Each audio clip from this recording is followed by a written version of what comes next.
The devil's going to lose. We know that. We know Christ will come in the clouds of glory. The devil knows that. He's read it backwards and forwards. He has tried to use God's word against him by making subtle changes, telling half-truths, which are, if they're half-truths, the other half's a what? A lie. So we need to be clear about our own salvation, and we need to be clear about our youth. They are in a time of decision. And they need help from us, because if we step back, if we don't do our duties, then we are leaving them open to this generation me. We are leaving them open to these influences. One of the most powerful tools that a parent has, it's a remote control. Turn off the television. Turn off the radio. Pull the plug on the computer. Take away the cell phone. The home, the school, and the church working together is the most effective thing, the most effective tool that we have is reaching our young people. But we have to work effectively with the guidance of Jesus Christ. The battle is for the mind. Satan invents unnumbered schemes to occupy our minds. He knows that with him everything depends on diverting the mind from what? From Jesus and his truth. Just watch another half an hour of The Simpsons. What's that website my friend told me about? I'm just going to listen to these songs that were on my friend's iPod. The battle is for the mind. We are the sum total of our thoughts and our actions. And where do those actions originate? In our mind. What we allow into our brain makes up who we are.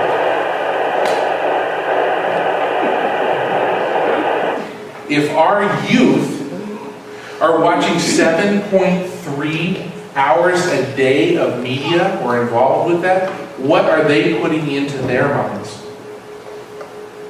They are being bombarded constantly by Generation Me.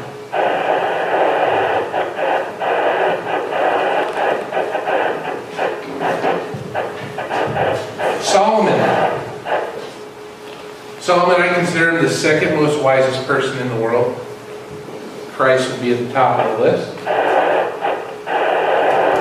We all know this story. What wisdom did he have to make this decision? Where did he get this wisdom from? He got it from God. Solomon was an individual that recognized his need for wisdom, and God provided it. But is this how his reign continued? Unfortunately, it's not.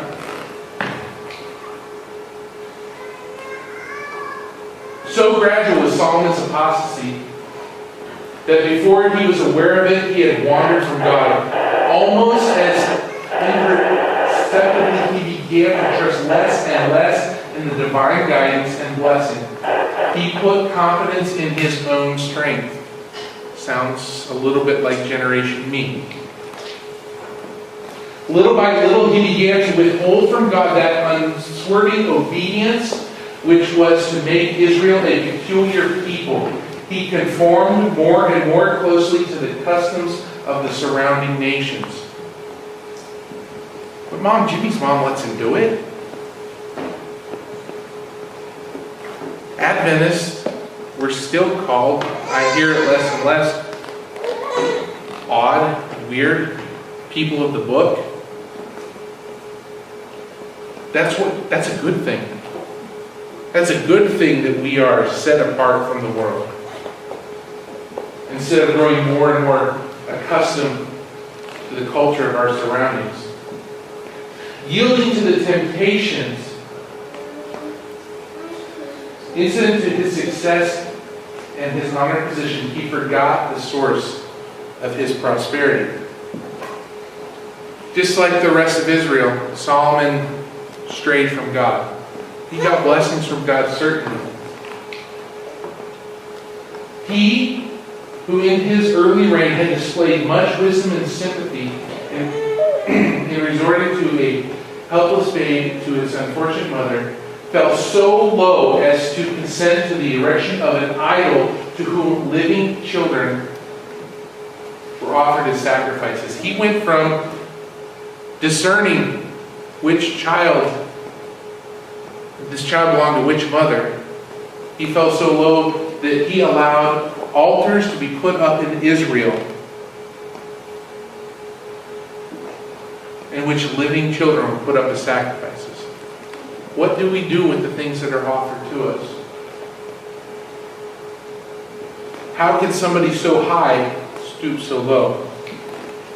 How many of you have heard of the Value Genesis study? A couple of you. If you haven't, this study is the most extensive study done by any church about its young people, but it's about how its young people view the church. They want to know why are 50% of our children, of our youth, leaving the church. It's an incredible amount of information from a time which youth are making decisions about which way they're going to go in their life. And we need to listen to the information that's been gathered, and we need to learn from it and move with this information. Our children told us that if the home, the church, and the school work effectively together and support each other, there's a 99% probability that I, the child, will develop a strong intrinsic faith with Jesus Christ. I like those odds. It doesn't say if the home, the church, and the public school work together. I worked in public school for 6 years. We provide an excellent education as public school employees. But when it comes to involving God, can't do it, not with state funding. 99% probability that I will develop a strong intrinsic faith with Jesus Christ. Our kids told us this. Are we listening to them? Our kids' relationship with Jesus Christ is like a three-legged stool. We don't see many of these anymore. The home, the school, and the church. 99%. What happens if one of these legs goes missing? Stool topples, falls. Same thing with our child's relationship with Jesus Christ. It's not complete until these three are working together. Let's take a look at things real quick, starting with the home. Too much importance cannot be placed on the early training of a child. The lessons that a child learns during its first 7 years of life have more to do with forming his character than all it learns in the future. The earliest that school can get a kid is at 5.